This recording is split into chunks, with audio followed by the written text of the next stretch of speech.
Hey everybody, it's Mitch, and welcome to my next video. Today we're going to be talking about The Lord of the Rings, The Fellowship of the Ring, both the movie and the book.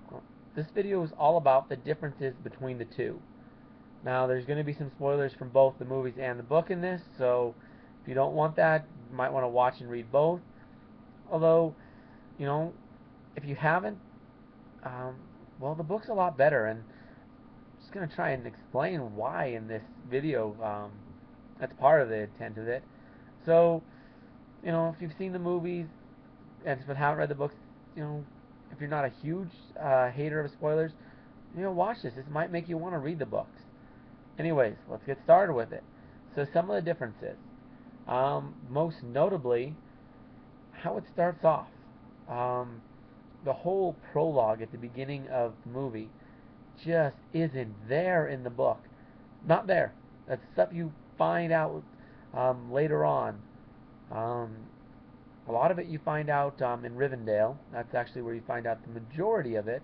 Some of it you find out fairly early on with Gandalf, but you don't find it out right there. There's no prologue like that. Now, if you have the extended edition and you have the second prologue, the About Hobbits, that actually is the prologue to the Fellowship of the Rings, or the Fellowship of the Ring.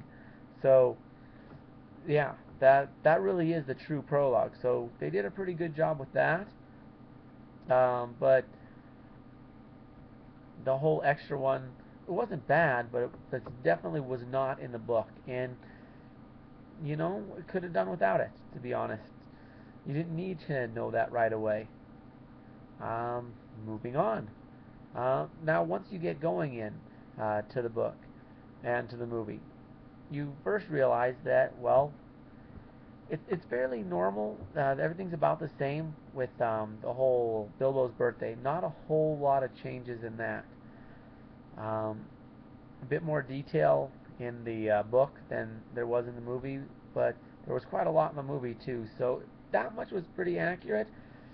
Now the whole thing with Merry and Pippin and the dragon, that was completely added for the movie. A few other things that were thrown in there, but that section was fairly accurate. I know it wasn't accurate, but compared to the rest of the movie, it was pretty good. Then, when you move on, when you get to uh, the giving of the ring, um, that much was again, from what I remember, it's been a while since I've read the book. It seemed pretty accurate. When Frodo got it, it was pretty accurate for a while. Then Frodo found out all the information about the ring a bit later. That was fairly accurate. There was a bit of a time gap there. Um, Quite a large time gap. That was actually a big thing. One of the biggest differences between the movies and the book is just how much time passed between Bilbo's birthday party and Frodo taking off on his journey. In the movie, it makes it seem like it's pretty quick. Maybe a couple months because Gandalf did run all the way to Minas Tirith and do some research and then come back. So looked like it might have been a few months there, but in reality, it wasn't months. It was years. It was quite a few years. I think like 20 years passed between those two events. I know, it's ridiculous. It's an insane amount of time. There's no way it feels anywhere near that in the movie, but that's how long it was.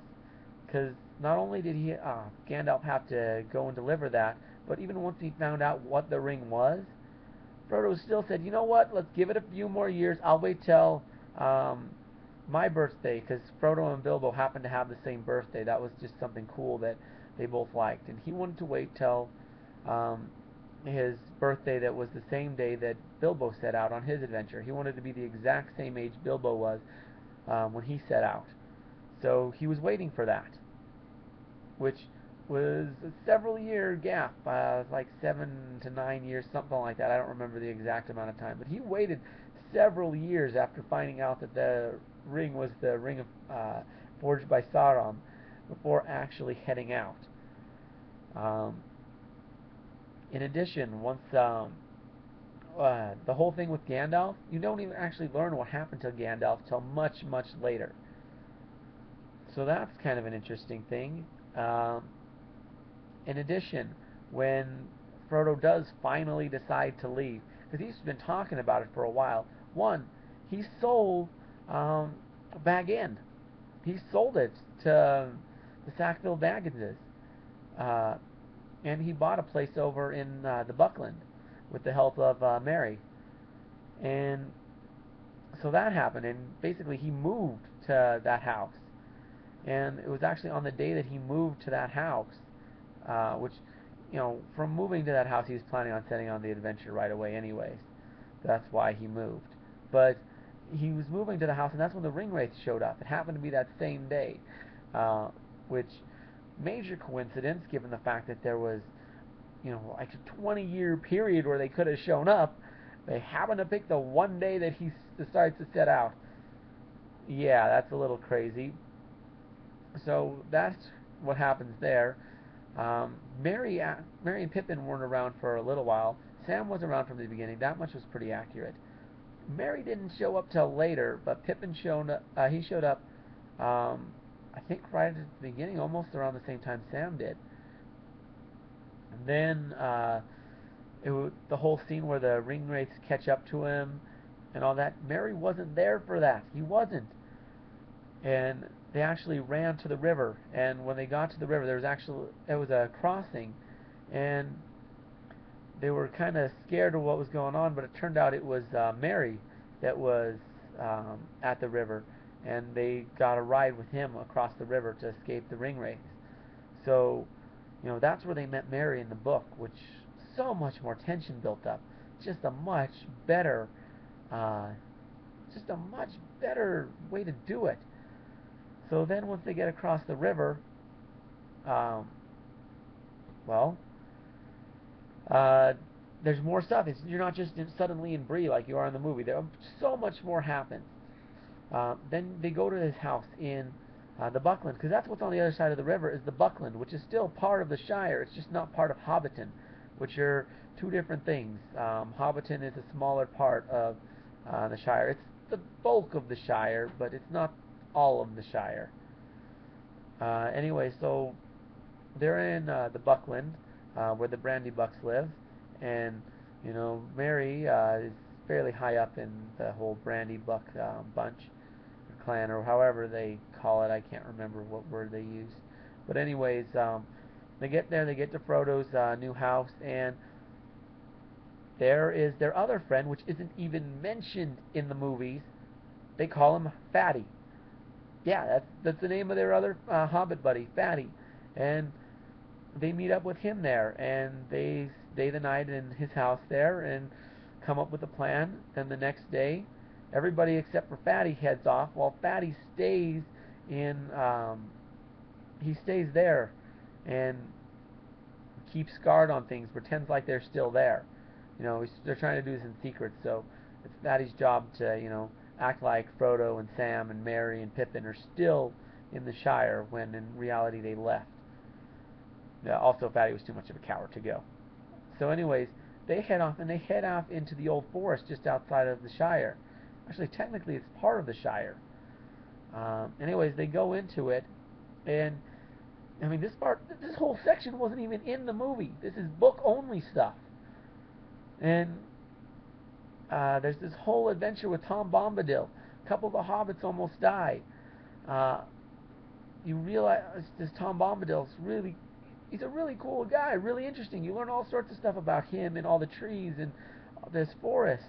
Just a really great story there, and just a lovable character, and they just killed it. They just completely killed that whole section. All the characters, they didn't do anything with them. They just made them non-existent, which kind of drove me nuts a little bit. Now, they did do a little bit of an homage to it in the Two Towers.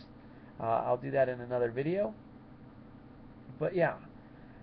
Then anyways, from there, they finally get to Bree. That section's fairly close to what happened. So much better than the other parts. So they finally got to Bree, and which wasn't right outside of Hobbiton. It's a good trek down the road. So yeah, once they get out of the forest, they have to actually walk down the road a bit to get to Bree. But anyways, they get there, and it's pretty much what happened in the movie for the most part. The ring wraiths show up.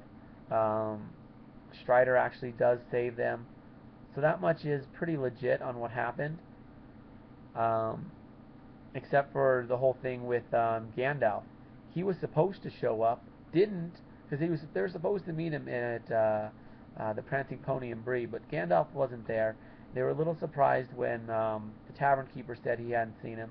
In addition, the tavern keeper was supposed to do something, didn't, and he was scared that Gandalf was going to turn him into a toad. I think it was a toad, some sort of critter. Anyways, after Bree, they do eventually leave and head towards Rivendell without Gandalf. A few more things happen along the way. Um, Not too much. It's fairly accurate with the book for the most part. Another thing is, once they actually start getting close, it wasn't uh, Arwen. It wasn't her that showed up in the book. It was actually her brother, but they changed that in the movie, which I kind of didn't like. I would have liked to see him get his screen time, but they went and changed that. Um, yeah, and the whole thing with what happened to Gandalf wasn't even explained till they got to Rivendell. Not explained at all. Um, Frodo does meet Bilbo, but he actually meets Gimli first, as well as Gimli's dad, Gawain. He meets him there and actually recognizes Gawain as, wait, you're the guy that my Uncle Bilbo traveled with. He recognizes him, and Gawain's like, yeah, this is my boy Gimli. Which, of course, Gimli becomes one of the members of the Fellowship, so that was kind of cool to see that. The whole thing with Bilbo did happen, where he met him later, but that happened a little bit differently. I can't remember exactly how different it was, but it definitely was a little bit different. The whole Council of Elrond was a bit different. It actually, there was that feast that actually took place first, um, and yeah, the Council was just a lot different. Sam was spying, but Merry and Pippin were not actually there. They didn't show up till later. And the Fellowship wasn't decided at the Council. It was decided a little while later. So, and that's when Merry and Pippin decided that they wanted to be part of it. Because they were thinking of doing a couple of elves for the last two members, but Merry and Pippin were like, no, we want to be part of this. So they let them. I think it was Gandalf that talked Elrond into it. So that's kind of how that happened. Also, at Rivendell, they stayed there for like a good year. Well, not a year, but several months they were at Rivendell. It wasn't like a couple week thing like they make it sound. No, it was months they were held up at Rivendell. So some big differences that you really got to keep in mind. Now, I did plan to do this all in one video. However, I'm kind of running low on time. So, this video is going to be a part one, and I'm going to do a part two here in a minute. So that one should be up.